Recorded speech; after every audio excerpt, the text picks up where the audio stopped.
Hey guys, I'm here to give you a TNA review. I apologize, but I'm eating during this review because I'm really starving. Even though I ate lunch, it's just so long ago. I think they really need to bump lunch up later. But yeah, let's get to TNA. This TNA happened on March 20th, 2014, and we got Taz and Mike Tenay on commentary. Um,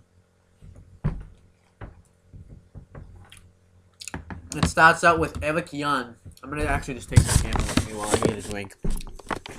It starts out with Eric Young and Abyss brawling backstage. Excuse me, I'm just getting a drink. I'm really thirsty. But it starts out with them brawling backstage, and they're just beating the shit out of each other. They're hitting each other with trash cans.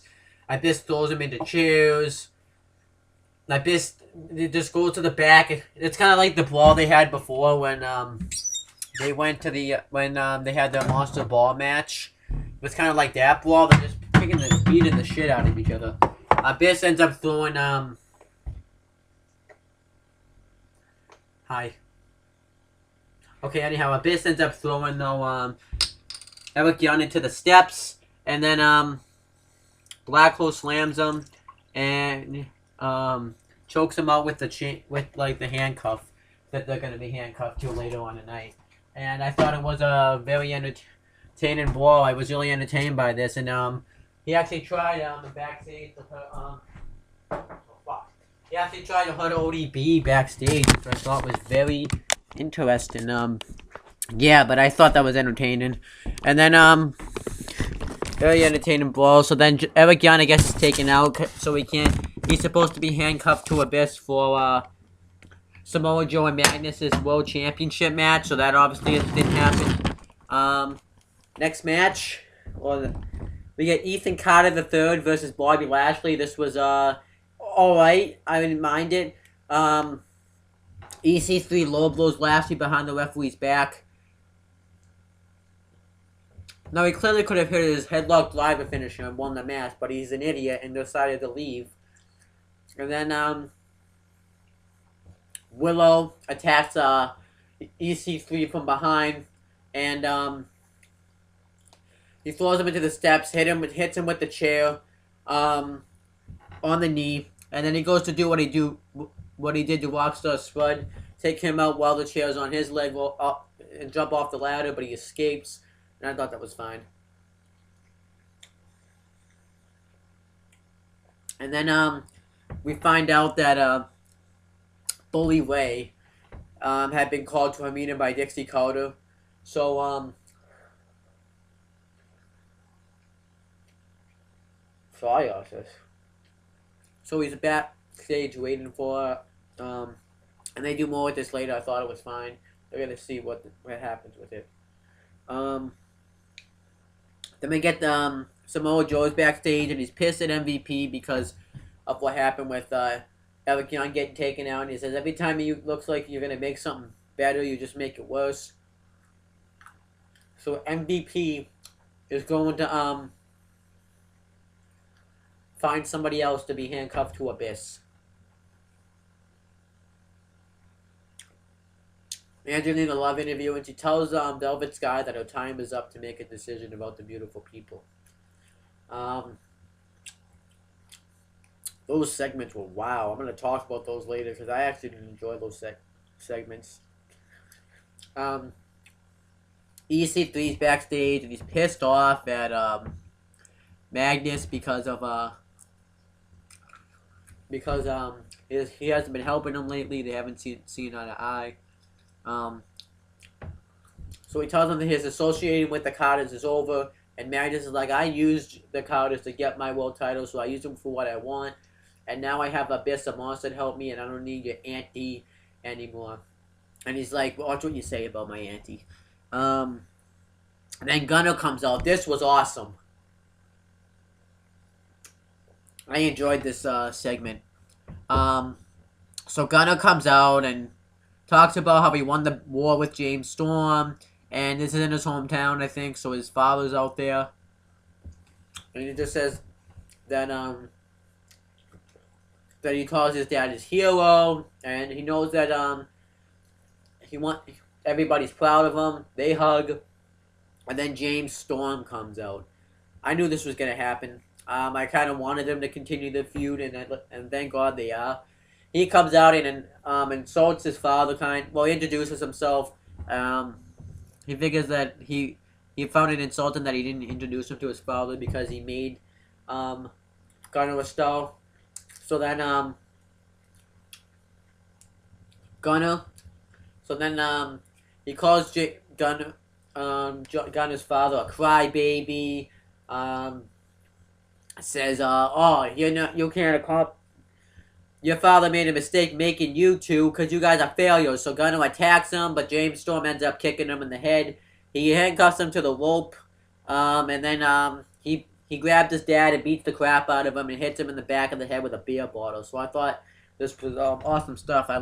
They really made this personal now. I think the Bromans were backstage next.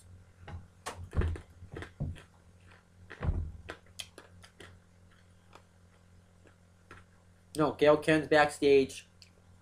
She's talking about how she made the Knockouts division and how she made Lady Thapa, and if she beats her, she should just be out of TNA. And then the Bromans are backstage. They're talking to Sonata and Tiger Uno, and they say they just want to make this match because they have to defend the Bromans, by the way, Zima Ion and Jesse Goddard and Robbie E. And they're talking about how they want to end this quick, so they want to go to the club, and they just say when Sonata and Tiger Uno would say something, Zima Ion would translate it to put over the Bromans. And I'm just going to talk about the tag team title match right away, because I actually just want to talk about it. I'm pissed about this. So then we get the Bromans defending the World Tag Team Championships. With Zima Ion ringside, of course. Against Sonata and Tiger Uno and the American Wolves. That's being Davey Richards and Eddie Edwards. Okay.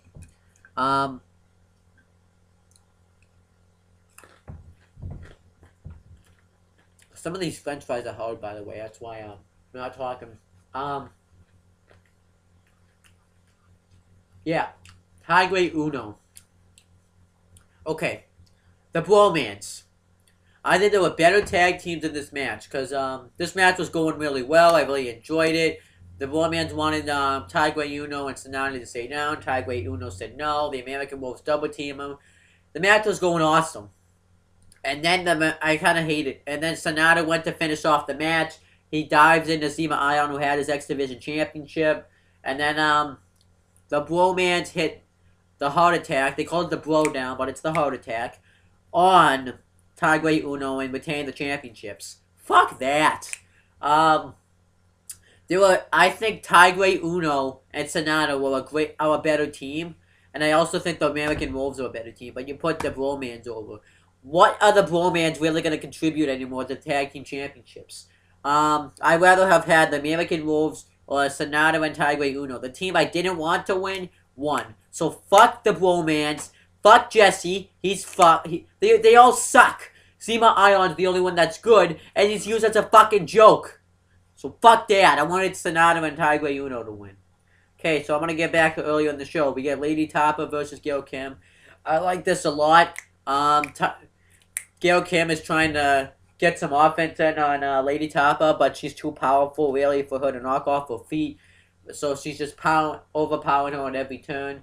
And then eventually Gail Kim is able to eat the feet and get the win. I actually was not expecting Gail Kim to get the win. I thought they were going to have Lady Thapa go over and I can't stop pushing her, but it looks like that they like Gail Kim better. I actually think I'm happy Gail Kim won this match. Everyone's going to be like, she's supposed to be this dominant female. Lady Thapa is supposed to be this dominant knockout. But Gail Kim I like better. I just like Gail Kim better, so I'm not mad about this. So MVP and Willow backstage, and he's trying to um, recruit Willow to be handcuffed to Abyss, and he says that he has his own well, this is what I think he said. He has his own problems. Um, yeah, he has his own problems, and he needs to focus on those. I don't really know what he said. He said it's like the Bray Wyatt. Sometimes I like what he said, but I just didn't know what he said. So the beautiful people getting back together. Will they get back together? They do. They talked for a long time, but they do. And then they tried to recruit Madison Rain, and she introduced her and Velvet Sky like they were great. Angelina Love did, and like they were great, and they just went and Madison Rain, and Madison Rain refused because she thought that she was like the Wookiee. So yeah, and I'm gonna talk about this more. And then Angelina Love went to go talk to Madison Rain, saying it's not that way anymore. So he went to talk to her and said, I'll think it over. Angelina Love attacks her and says, "You, the only people that can join the beautiful people are me and Velvet." And she thinks she's disrespecting her, I guess. But Angelina Love's the one that wanted to recruit Madison Rain. Madison Rain refused, and you attack her, and you're trying to recruit her. But Madison Rain wanted no part of this group. So what the fuck was that? I really don't know. I guess maybe she. I don't know what the fuck's going on with this. I really don't care enough to talk about it. Magnus interview. He's talking about his match, and Samoa Joe comes up all pissed, and yeah. And then I got the tag team title match, which I covered. I already covered the beautiful people stuff. We get the Ken of the Night video with Kenny Ken. Mike Knox video package, very good video package. Talked about how he went away, his family went to carnival. His dad wanted him to take over the carnival, but he wanted to be wrestling, and they haven't really talked for 2 years. And then it said to be continued, so I wonder what's gonna go on with that. They call him Nux, but his name is Mike Knox, not Nux. Bully Ray and Dixie Carter were having a meeting. Bully Ray was just kind of putting down Dixie Carter, saying, "You don't like me, you wanted me to fall in line, and I never want to fall in line, so I won't fall in line." And then Bobby Roode attacks him and lays him out. And really liked this. I can't wait to see their feud. They're both great on the mic, and I think Bobby Roode, they're both pretty decent in the ring. So then we get Abyss and Magnus backstage, and then go into the match. He said, "I don't even." He's telling him. He's asking him if he's ready, and Abyss says he's gonna take care of MVP and Samoa Joe. And then we get Magnus defending the World Heavyweight Championship against Samoa Joe with MVP and Abyss on handcuffed. Good match. It was decent. Eventually, Abyss tries to interfere, brings in he brings in like a bag with something in it, but MVP doesn't allow it to happen. So he handcuffs it. He gets the key and unhandcuffs himself and throws the bag away. But then Abyss takes him out with a chair, and Samoa Joe goes to dive on him, takes him out with a chair, and Magnus hits the elbow for the win and retains the championship. So I guess Samoa Joe's going to be pissed on MVP because in his defense, if Magnus didn't unhandcuff himself, um, a bit, Samoa Joe could have won the world championship. So that's pretty much it for TNA. I'm gonna be going to the big time wrestling event, so I'm gonna have a review of that. And yeah, that's why this video is kind of going quick because I want to get ready for that. So I'm just gonna upload this really quick. So that's pretty much it, guys. Peace out.